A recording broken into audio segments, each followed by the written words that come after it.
guys, got a cool little knife here. This is a Fairbairn Sykes commando fighting knife, and these were produced for the British forces, British commandos during World War II. You can still get these knives today, brand new from Eddington Group in England. But I think this one, I'm pretty sure it's original. But if it's not, it will probably date between 1945 and 1950. And we'll just show you the knife here.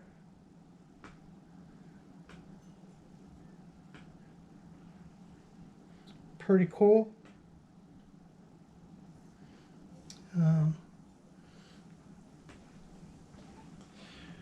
So if you'd like to hear more about this knife or see some more pictures, go ahead and check out the video.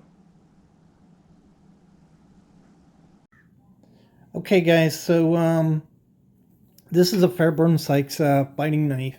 This one measures 11.5 inches. It's missing the cap here at the end of the pommel. And so with the cap, it'd probably be 12 inches. The blade is a dagger style blade, double-edged, and it's very sharp.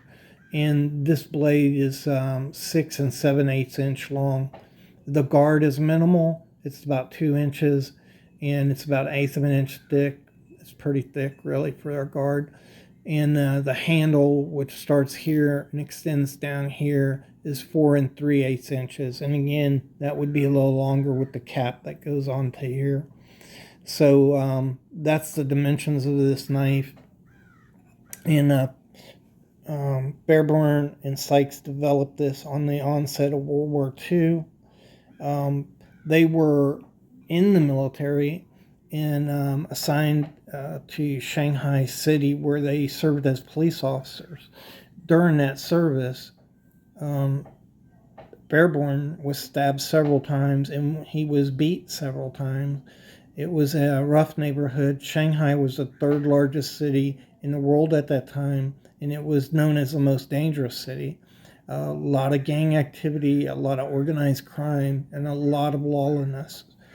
So over the years, Sykes and Fairbairn had developed tactics to employ in a self-defense role in real-world combat situations.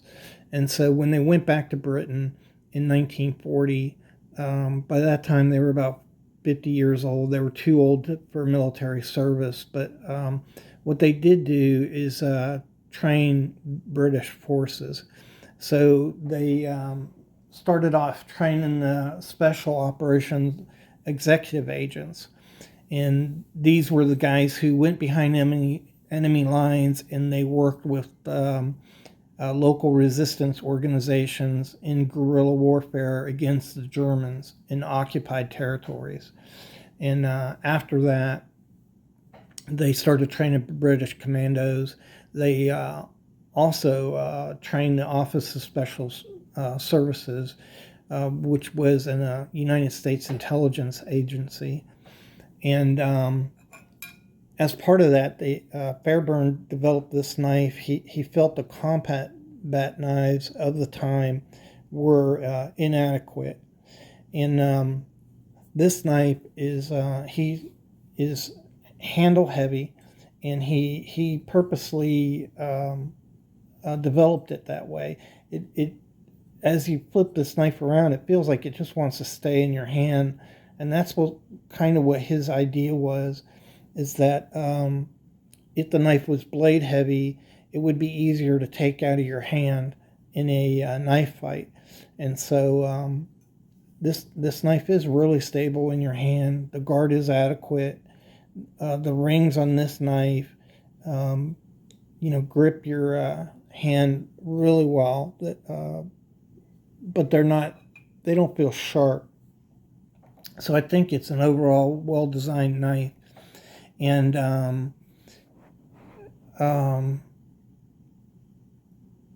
there were a bunch of different variations of this knife. They were called patterns. The original one which is simply called the original knife.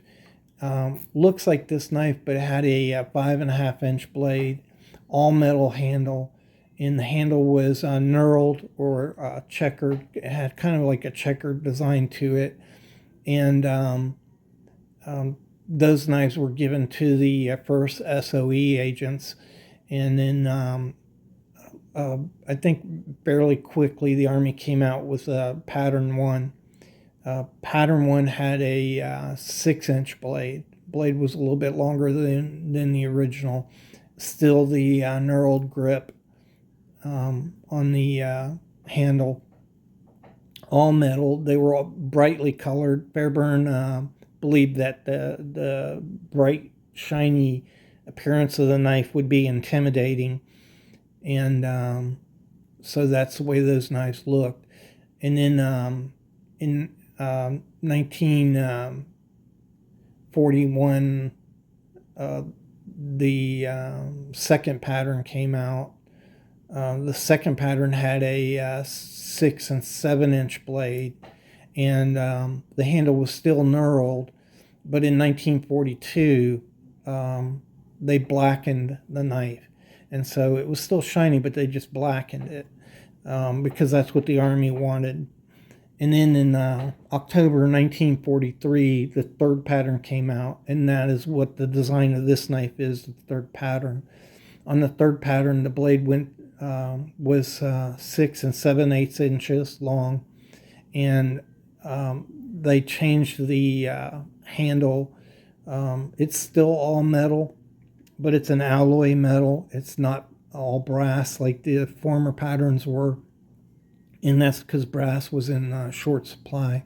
Also, they changed the grip to these 27 rings, which supposedly was Joseph Rogers' company that came up with this idea of these grooves.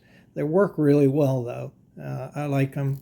Fairbairn was supposedly upset at the change of this grip, but I think it works okay. So in 1943 also, some of these were imported into the United States. Some Army Rangers and some Marine Raiders used this knife, and also the OSS was using it. I think not very many of these knives were imported.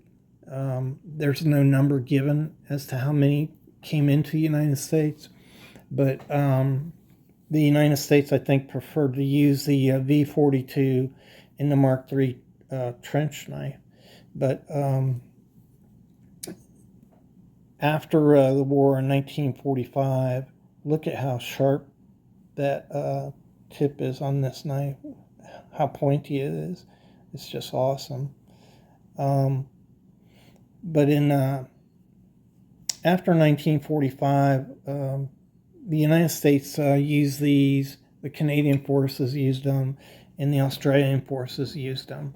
In 1949, NATO developed a requirement for these knives, and so the requirement was basically the third pattern design completely blacked out, but NATO knives had no markings on them whatsoever, and so that's how you can tell those knives.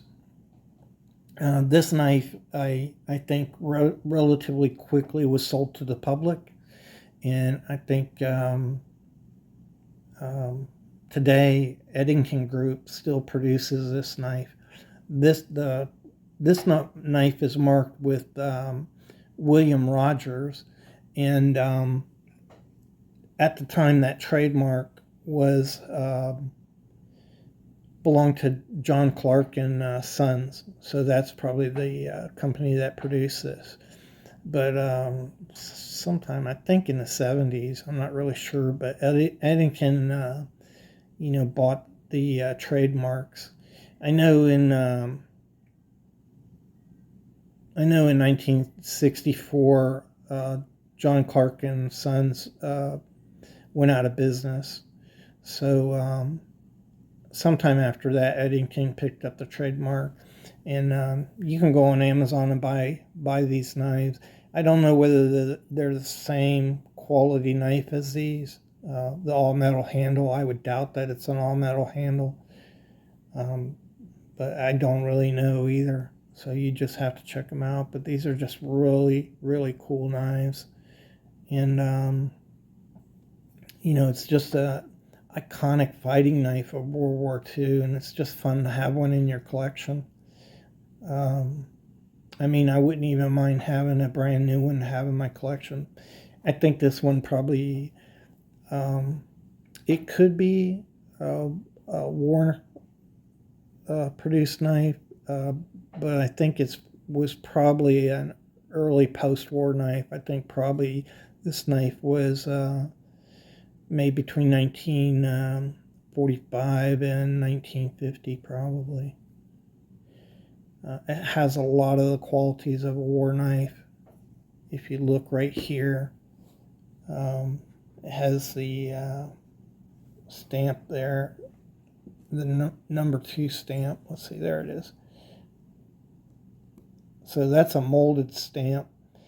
It's not pressed into the metal. And all wartime knives had that stamp. It doesn't have a inspector arrow, but the pattern 3 knives, a lot of them didn't have the inspector arrows on them. So that's not really indicative of whether it's wartime or not. And again, I don't really care. I just like having, it's an old knife. It's a Sykes Fairbairn, made in Sheffield. And it's just pretty cool piece of history. So I hope you all enjoyed the video. If you liked it, go ahead and like it, and I really appreciate that. And if you want to see more content, go ahead and hit the subscribe button. And remember, you guys will know the truth. The truth will set you free. And I really, really appreciate you watching the video.